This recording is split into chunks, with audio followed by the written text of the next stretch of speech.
பாராட்டுக்கள் அனைத்தும் பிரபஞ்சத்துக்கே. உணவுகள் மென்மையானால் உடல்கள் வலிமையாகும். HSV ஆரம்பத்தில் இருந்து எப்படி அதை குணப்படுத்தலாம் அப்படின்ற வரைக்கும் ஒரு முழு தீர்வை பற்றி நம்ம இந்த வீடியோவில் டீட்டெயிலாக பார்க்கலாம்.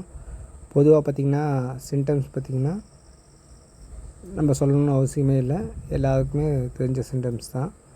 பிறப்பு சார்ந்த பிரச்சனைகள், கடுகு மாதிரியான விஷயங்கள், கொப்பளை மாதிரியான எண்ணில் அடங்கான தொற்று ஸ்ப்ரெட் ஆகிக்கிட்டே இருக்குது. நாளுக்கு நாள் மெடிசன் கொடுக்கறதுக்கு தான் டைம் கரெக்டாக இருக்குது.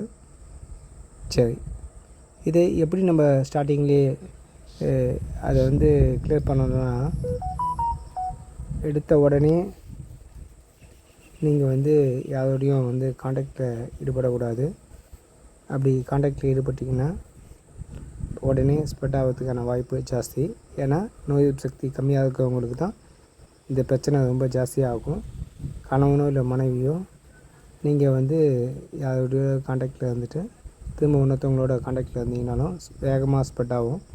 ஃபுட்டு மூலியமாகவும் வேகமாக ட்ரான்ஸ்ஃபர் ஆகும். பாதிக்கப்பட்டவங்க ஒருத்தவங்க பயன்படுத்திய பொருளை இன்னொருத்தவங்க பயன்படுத்தினாலும் வேகமாக ஸ்ப்ரெட் ஆகும்.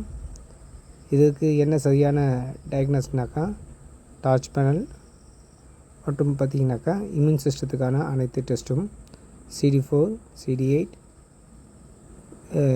நெக்ஸ்ட் பார்த்திங்கன்னா LFT, RFT, லிப்பிட், இந்த டெஸ்ட்டெல்லாம் கம்பல்சரி எடுக்கணும். அது மட்டும் இல்லாமல் நம்ம ஒருத்தவங்களுக்கு மெடிசன் கொடுக்க குணம் ஆகுறாங்களா இல்லையான்றது நம்ம CD4க்கான விஷயத்தையும் டார்ச் பேனலுக்கான விஷயத்தையும் பார்த்து செக் பண்ணிக்கலாம். இந்த பிரச்சனை நாளுக்கு நாள் அதிகமாகிட்டே இருக்குது எல்லாருக்கும். அதை இயல்பிலேயே சீக்கிரமாக கட்டுப்படுத்துறதுக்காக அநேக முயற்சிகளை எல்லாருமே பண்ணிகிட்டு இருக்காங்க. தீர்வு தான் இல்லை.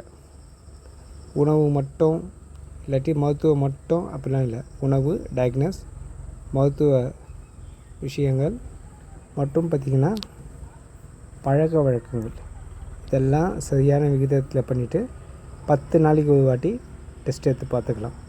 இப்படி நீங்கள் இப்படி குணம் ஆகிட்டீங்கன்னு சொல்லிவிட்டு எவ்வளோ பேரை நம்ம குணப்படுத்தி ரிப்போர்ட் தான் கொடுக்க மாட்றாங்க. சேனலில் நிறைய ரிப்போர்ட் வீடியோ எல்லாமே டெலிகாஸ்ட் பண்ணியிருக்கோம். பாதிக்கப்பட்டவங்க குணம் ஆகாதீங்க. ஆனால் நீங்கள் இனிஷியல் பீரியடில் எவ்வளோ கவலைப்படுறீங்களோ அந்த மாதிரி மற்றவங்களும் கவலைப்படுவாங்கன்னு நினச்சி குணம் ஆகாதவங்களோட ரிப்போர்ட்டு கொடுத்திங்கன்னா ரொம்ப சந்தோஷமாக இருக்கும். பட் யாருமே ரிப்போர்ட் கொடுக்க மாட்டீங்க. ரொம்ப மன வருத்தமாக இருக்குது. ரிப்போர்ட் கொடுத்தீங்கன்னா உங்களுடைய பெயரையும் ஊரையும் கட் பண்ணி நம்ம சேனலில் போட்டு பல பேரை சந்தோஷமாக நம்ம ஒரு மனநிலையில் நம்ம வர வைப்போம். அதனால் பாதிக்கப்பட்டவங்க குணம் ஆகிட்டு ரிப்போர்ட் கொடுத்திங்கன்னா ரொம்ப நல்லது. ஸ்டார்டிங்கில் நான் இது தானே நிறைய கதைகள் தான் சொல்லப்படுகிறது. சரி, HSVயில் பாதிக்கப்பட்டவங்க உடலை குளிர்ச்சியாக வச்சுக்கிறதுக்கு என்னென்னலாம் பண்ண முடியுமோ அதெல்லாம் பண்ணுங்கள். முழுமையாக குணப்படுத்திக்கலாம் சயின்டிஃபிக்காக 10 நாளைக்கு ஒரு வாட்டி.